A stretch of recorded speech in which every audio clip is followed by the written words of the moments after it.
WrestleMania 38 is in the books. And after a monumental weekend, we've got a lot of news coming out from WrestleMania 38, including a lot of stuff regarding one of the big moments of the weekend, Cody Rhodes coming back to the WWE. We got a lot of news on him, including an appearance on Monday Night Raw tonight. We've also got news on one of the best matches of the weekend, a little backstage information on the Briscoes and FTR, a little something that may not have been planned at that during that match. We'll talk about that. Also, Pat McAfee, we got some information in regards to what happened during that whole situation last night at WrestleMania. Speaking of WrestleMania, we got some numbers, some facts and figures from the press release, and also hot off the press, we've got some information on who might be considered to join Edge and Damian Priest in their new faction. All this on a top story after Mania. Here we go. Watch out, watch out, watch out, watch out! Watch out, watch out, watch out. What's up, kids? What? Trying to hypnotize everybody. JB here, and fresh off the plane from Dallas, Texas, Kev Kellum having all sorts of issues with technology on his way home. So he is live. Someone super kicked my laptop, so I have to do the show on the phone today. I literally have to phone it in. Kev is phoning it in, but we're happy that he's here. Wouldn't be the first time I've been accused of that. Make sure you share that link or you stink, and get that watch out because we got a lot of stuff to talk about. Got everybody in the chat. Thank you for everybody joining in here, as we are going to have a lot to talk about here. Man, Raw after Mania, it's back. The surprises, the pageantry, the people. This is going to be the first true Raw after Mania in some time. We got a little bit of word on what's going to go down. And yes, as Christopher says in the chat here, Cody. And that's what we're going to start with here tonight. Cody Rhodes, the big topic, of course, making that big return to WWE. And we've got a lot of news in regards to Cody Rhodes.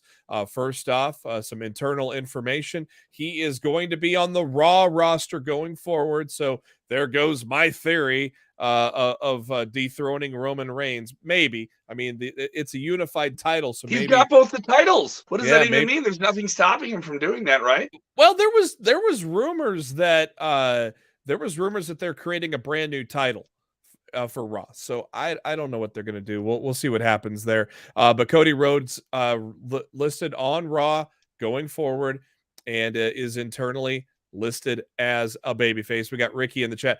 Kev, are you on a private jet? No, I'm jet flying, kiss stealing, wheeling, dealing. No, Woo! I'm not on a private jet. I barely made the plane today. I was that person who's the last person on the plane. I was the literal last person on the plane today. I've been there. I've been there before. It's not fun. Yes, I will mark out if we get LA Knight tonight. Yeah, that would be great if we get some LA Knight on Raw. I think Raw would be the best fit for him as well. More in regards to Cody Rhodes. Cody Rhodes says that he will, continue to be in contact with the people in AEW and will give honest advice if they contact him about joining the WWE. Cody spoke with Ariel Helwani at BT Sport and said, I would only give somebody honest advice. That might be right for somebody. This is what is right for me. I don't know when the first. I think I know whose people will be because certain people who fit the superstar mode. I think I will know the types that might be. And when they ask, I'm going to give them honest advice that I possibly can in regards to if they should jump to WWE and if they would succeed in doing so.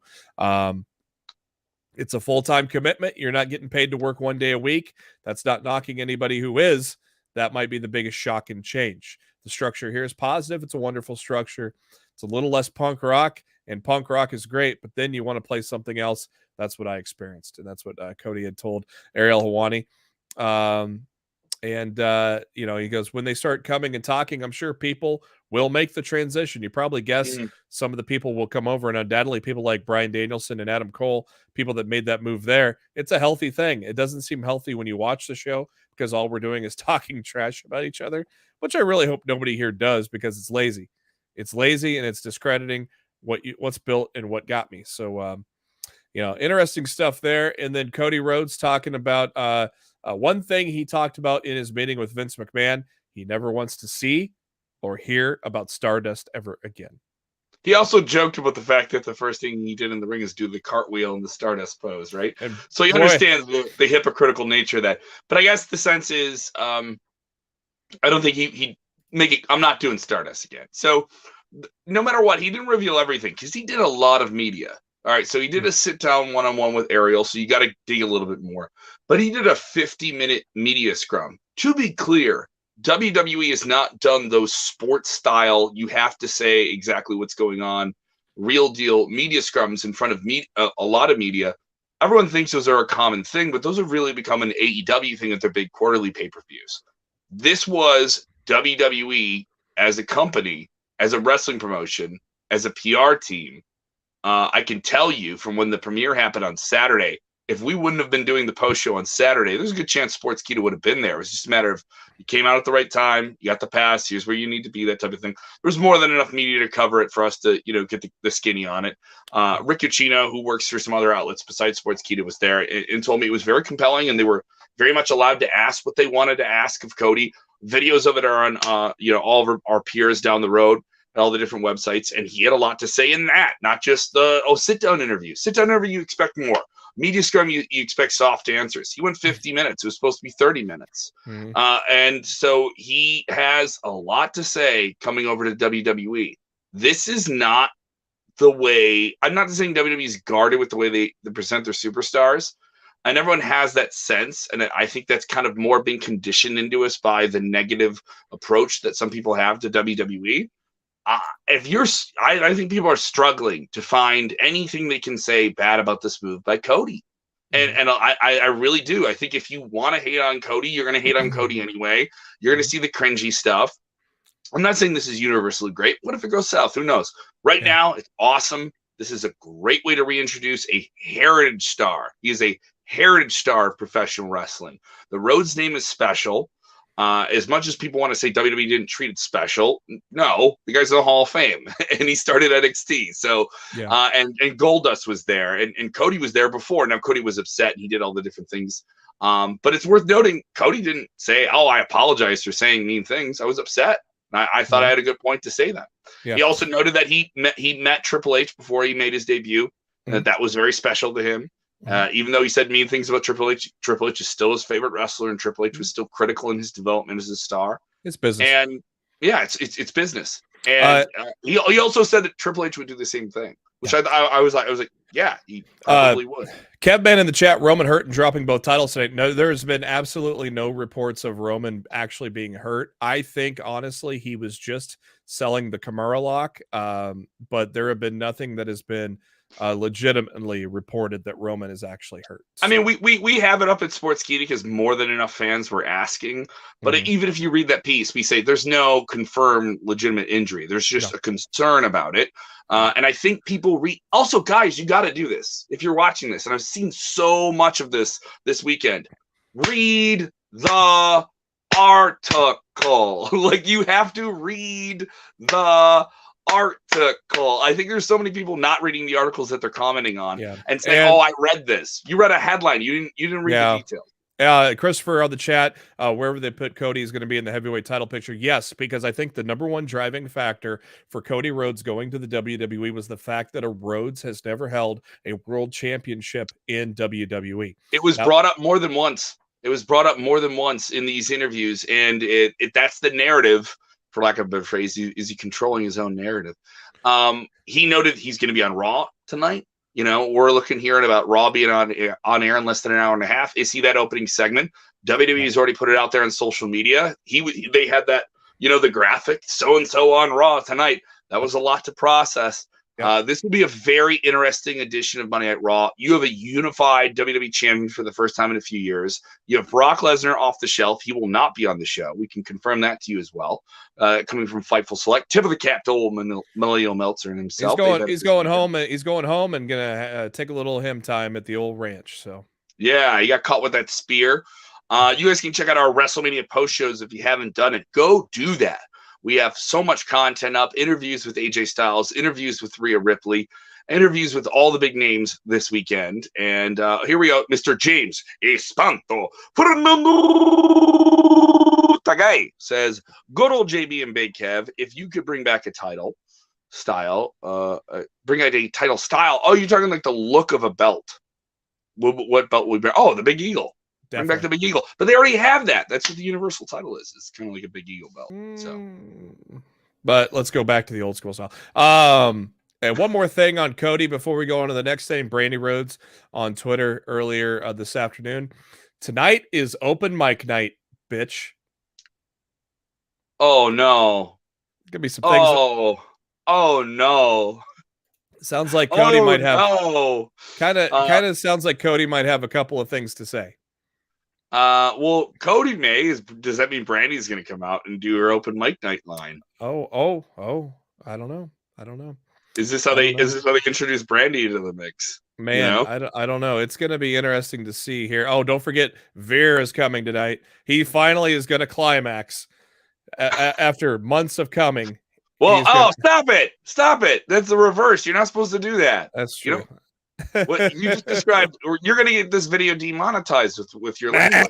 Nah, I was PG. Moving on. That's a good segue to get the hell on to the next one. One of the best, probably the best match maybe of the year that you're going to ever see. Definitely the best match of the weekend was the Briscoes against FTR. And FTR spoke with the media recently in regards to that epic match that they had at Supercard of Honor. And some interesting stuff. Cash Wheeler saying that the handshake, the post-match handshake, was not planned. We had no plans on shaking their hands after the match. It wasn't something that we thought would be a cool moment, but sometimes the best moments are when you're in the moment and it just happens. After that, as much as I would love to punch him in the mouth every single night because I want to show that we're the best, and I think this does that, there's nothing they should be ashamed of. They didn't hold their heads down. They should hold their heads up, and we're going to make sure they do that. We appreciate what they've done, not just for wrestling, but especially for Ring of Honor. Obviously, no idea where this is going to go for the Briscoes going forward. Of course, it's been reported Warner Media is not high on them with the pasts of Jay Briscoe, which is another half hour in itself that we could get into that we're not going to. But this was an epic match, and that was pretty cool to hear that was a kind of a impromptu moment before the Young Bucks came in and just crapped on it all. But it was fun. So that was pretty cool to see. And big weekend for Ring of Honor. Sorry, go ahead, buddy. Kev, go check out Supercard of Honor. I haven't done it. It's just been so much. It's just been so much. Well, now you're home. Now you're home. So now I'm home. And I got Raw tonight. You know, we got that. I got to get a new laptop. That's not going to be fun. I was off air. I was supposed to be on the radio today, so it's been like a whole thing. You know. Yeah. WrestleMania. If you have a chance to go. Just go. It is a hoot. It's a fun time. I thought this year's WrestleMania was pretty solid WrestleMania overall. Some bad spots, some good spots. But you're on the topic of Ring of Honor and the Briscoes. What do you think here is the future of Ring of Honor? How did you feel about the presentation of the show? And what does it say of AEW owning Ring of Honor? It very much felt like a Ring of Honor show. And I think that Tony was going out of his way to make sure it was that way. And it very much felt that way. I think obviously, you had some AEW influence. Wheeler Yuta winning the Pure Championship in a great match with Josh Woods. Obviously, FTR wins these Ring of Honor titles. You know what I mean? So are they doing the old WWE WCW treatment where we're gonna bring in the brand, but we're gonna beat all your guys? I don't know, because Tony was making it seem like this was going to be more of a developmental, but at the same time, You got guys like Jay Lethal that are clearly going to go back to Ring of Honor, which he just didn't seem to have a place in AEW, didn't seem to fit in, had some good matches, but him turning heel on Gresham, I think was the best thing to kickstart the new Ring of Honor. And so that, and then of course, Jesus, Samoa Joe coming out at the end of the night, blowing everybody's mind. But the key thing here to tell you was this felt like a Ring of Honor show.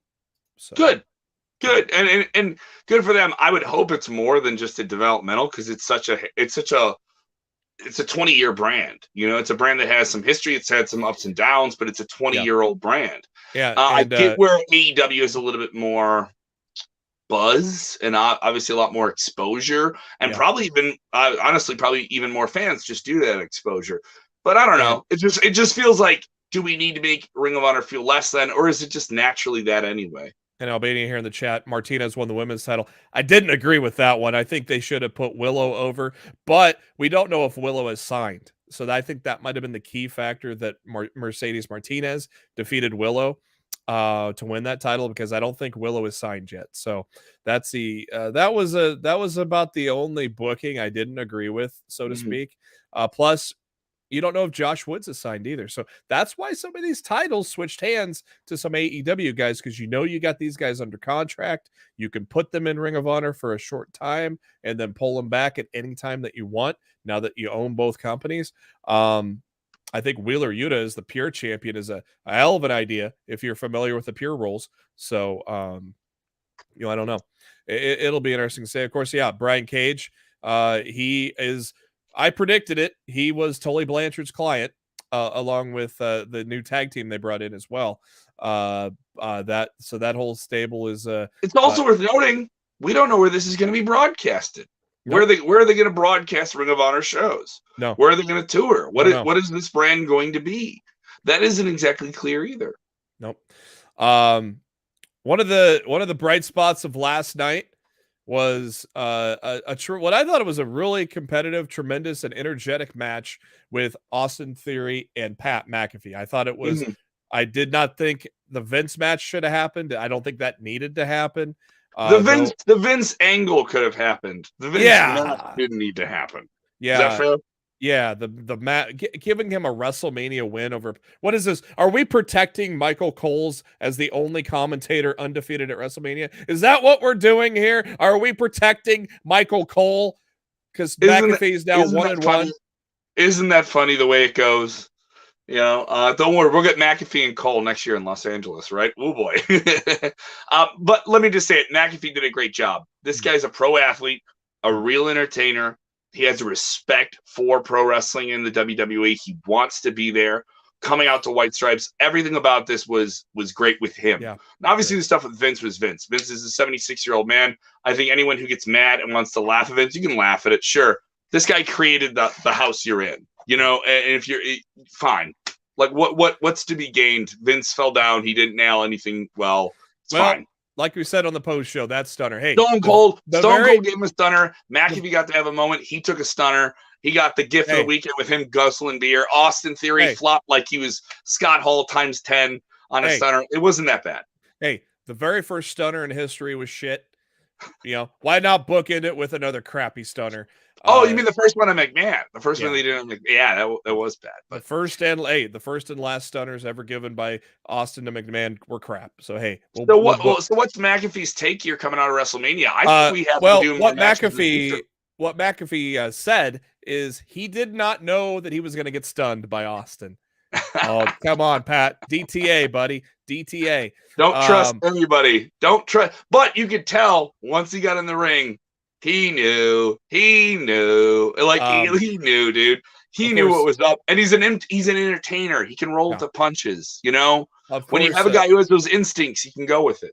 Yeah, when McAfee drinking the beer while knocked out on the floor was perfect. That was great. So, of course, Pat McAfee returning to work today on his show. He said about WrestleMania 38, last night was a dream come true. Last night was the time of my life. I should have been undefeated at WrestleMania, but I got bamboozled. There's no way that was a sanctioned match. I'm undefeated at WrestleMania. He did break character on Theory. Said he's absolutely thankful for everybody and everything. Austin Theory, he's a good kid. He's on his way. I was very fortunate to be in there. There was some cool stuff that took place at Mania. Shout out to everybody on the internet that gave me love. I can't thank you enough. It was an effing dream. You guys are the best. Talked about his entrance today on his show. What am I supposed to do here is what I started thinking. And when I walked out for that entrance, the effing cowboy cheerleaders were out there. I didn't know that was happening.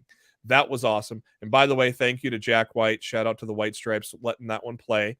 Shout out to WWE for making that happen. And as soon as I walked out there, I looked around like holy F in my mind. I've done my wrestling entrance and come through the curtain in my head, and you think about this moment forever. But I'm walking out like, what the F am I supposed to do with my hands? I don't think I thought about that enough on all of that.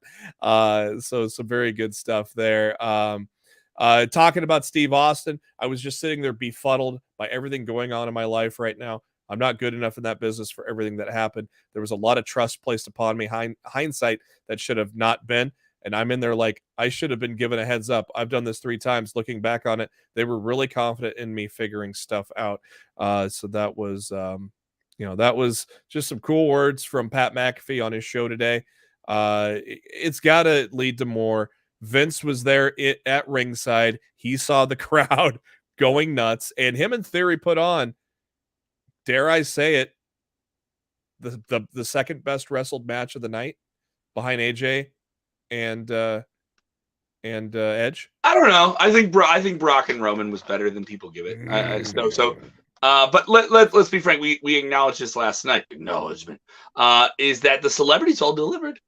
Everything that involved those celebrities that people were complaining about, they all delivered something. I've seen so many people praise Sami Zayn and Johnny Knoxville. So many. Yeah. Let's get into this news from WrestleMania. WrestleMania, more than just the show, it's the business. This is the money-making wrestling show of the year. Whether you like WWE or not, this is the most profitable pro wrestling show in the world. What are the numbers coming in so far this year, Jeremy? WWE decided to combine the 2 nights because why not? And said that WrestleMania was attended by over 156,000 fans across both nights. So they said that was the biggest attendance ever for WrestleMania. No gate number was disclosed. All 50 states, including 53 countries, were in place there for WrestleMania. And outside of that, they did a lot of thanking to the city of Dallas. Did a lot of thanking to all the arenas that held other events as well. And then just mentioned to look forward to SoFi Stadium next year. So not much really was put out there outside of combining the 2 numbers that we already knew. I think it's another example of what WWE got. I know people are going to complain, oh, how can you say the attendance is that? I heard some people say the actual attendance is around 65,000. For each night. Also, how was the stage set up? The stage was not set up the same way the last time they played. Dude, that gigantic video star, though, was amazing. It looked beautiful. I have some pictures I took of it up close. I got to go on the floor for a little bit and take some photos. The stage, the setup, the production of this was spectacular. Yeah, absolutely. I like that stage. And I was in person for 32. And I liked 38 stage way more than I did 32s. But I mean, it was a packed house each night. In terms of where they had seats, there were very, very few seats that were open. Very, very seats that were very. Also, it's worth noting too, in terms of like any empty seats, there's a lot of concourse areas in the AT&T Stadium where you can just go and watch and be standing. So there were plenty of people I saw doing that. So that was kind of odd. I got to watch it from the 100 level and from the press box. So I had tickets for the show and I watched the press box. Ooh, I'm a greedy little pig. Your brother was down there, wasn't he? Yeah. Brendan, come on. Calamania running wild, baby. Calamania running wild. brother. It was wild to see it. It is something special to see that many wrestling fans in one place. And also, look at that number, the money that was made, not for WWE, but for everyone in the town who's there, who's running a hotel, who's running a bar, who's driving Ubers. They said the estimated early amount is $200 million. That's not the money that AT&T makes. That's not the money that the Cowboys or even WWE makes, or even all the hotels. That's an early estimated number. Put that into perspective. I'm in Chicago. Lollapalooza comes here, and it makes between $176 million to $180 million off being a concert in the third largest city in America. Yeah. That's a lot of money. Less than 10 years ago, that number at WrestleMania in New York City, 2013, about 10 years ago, was around 100 million, and people thought that was huge then. Now you're double that. Yeah. Thank you for everybody participating in the chat. Make sure you give us a thumbs up, an angry, a heart, whatever you want to give us. Give us a little emoji, and keep on chatting, keep on asking your questions. Victor Nash in the chat. Do you think since Austin had a good match with KO, do we see Austin versus Taker? Since Taker said never, say never. I'm going to tell you this right now. That was it for Stone Cold Steve Austin. It may not be it for Taker, but that was it for Stone Cold Steve Austin. Yeah, Steve doesn't have anything else to prove to anyone else. Being there, it was a thrill to see it. That was a real match. He didn't run the ropes. He didn't do anything he didn't want to do. His cardio got better as the match went on. He took some real bumps, took a bump on concrete. I don't think Undertaker needs to do any more matches either. I was at the Hall of Fame. If you haven't watched the Hall of Fame, I know some people didn't catch it. It's a Friday night. You know, some people don't watch SmackDown. That's just not a night they watch wrestling. They save it for the weekend. Seek out the Hall of Fame. It was really, really special. Something you need to see. Stephen Chambers, do we think we see any NXT call-ups to debut tonight? Possibly. Yes. Yeah, I think possibly. LA Knight seems obvious. Tommaso Ciampa is a possibility as well. Tommaso Ciampa will lead into my last story of the day. I would say Io Shirai. It's been long overdue. If they pair her with Asuka, that would be a great tag team to start things off. Or you have just Asuka come by herself. I think Asuka is going to come tonight. Bayley on Friday, I think is how that's going to go. Yeah, and I wonder if there'll be some surprise NXT call-ups. You never know. Again, Braun Breaker got beat at TakeOver, or at, Stand and Deliver. So you never know. You can see Braun Breaker tonight, maybe. He got cheated, though. He got cheated. He's got something to chase. Maybe. We'll see what happens there. Yeah. Let's get into our final story of the day. Of course, you saw what ended the Edge and AJ Styles match at WrestleMania.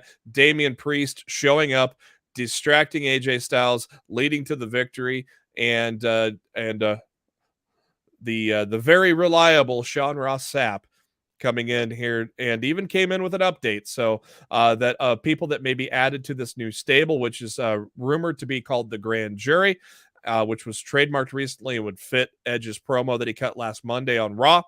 Hey, look at this. The number one person I said to add to the stable has been talked about to be added to the stable, and that is Rhea Ripley. And then there's been some NXT names suggested, and Sean Ross Sapp said another name added, Tommaso Ciampa. I like it. I really like it. It's a good idea. The jury, it already creates a fundamental sense of what the character of the group is. Every group needs a character. You can't just be a group. You have to have a unifying principle. You have Edge as a Hall of Famer. You have Edge, and you have Damian Priest as your muscle. You have Tommaso Ciampa as another proven veteran who needs to prove even more because he just hasn't proven that in a while. You have Rhea Ripley's coming up on the top, and you have a woman in the group, which would be very, very different. You know, many factions we've seen in several years where a woman is a prominent figure in it. I'm down for this. What's a jury? Do they do judgment? Like, who are they judging upon? It creates a fundamental sense of action, what they do. You can write around a jury. I mean, that's just on the surface level of observations. And it's Edge. I'm not saying I love the promos he had going into this year's WrestleMania, but they were compelling and they were different. And you could tell that Edge, especially with this time away from WWE, acting, wants to do something that's a little bit more methodical. And the honeymoon phase of him being back is obviously gone now. And now, if he's only going to be there selectively and he's really going to have less of a physical role and then have big matches, this is a way to do that. This is a way to lean on it and let him be somebody who becomes a steering narrative character, a la Bray Wyatt, where when you would see him wrestle, it'd be very rare. on television at least. And now you can do that with this guy and have him not be in the ring as much as you like and have it be special when he is. And what do they do with their promos? And that's special too. So I'm interested. Look at that. A creative storyline in WWE that we haven't even seen yet that has fans talking in a positive way. Yeah, and it's kind of odd because it stems from an unnecessary heel turn, but now look where you're at.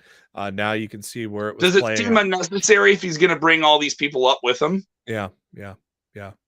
So it's cool to see. It'll be interesting to see how Monday Night Raw after Mania, it's going to be wild. It's going to be electric. I believe they're at the American Airlines Center. That would make sense. So it's going to be our first true show is close to sold out too. By the way, I was talking to people today.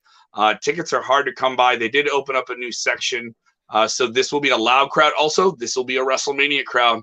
A lot of people from the UK. This is the first real WrestleMania where you got that UK come into America element, which I felt definitely on the crowd. Shout out to the guys from What Culture. Got to meet them, all the UK people out there. A wonderful couple from Wales. I was trying to get into my hotel. I was at this hotel. It was what's called a virtual front desk. So it's a hotel where you check in, but there's nobody there, and you have to do all these codes and stuff. And it's kind of confusing. I've never done it before, and I was drunk. All right, so this couple comes in, and they have wrestling T-shirts on, and we have wrestling T-shirts on, and it's 2:30 in the morning. And they know we're confused and we don't know how to get through this one key card. And they come in and, we'll help you out. Oh, no, you need the code. Let's put in the code now. This is the code. And the accent was so wonderful. And it was wrestling. They didn't even know our names. Oh, you're here for Mania. All right, let's get you in.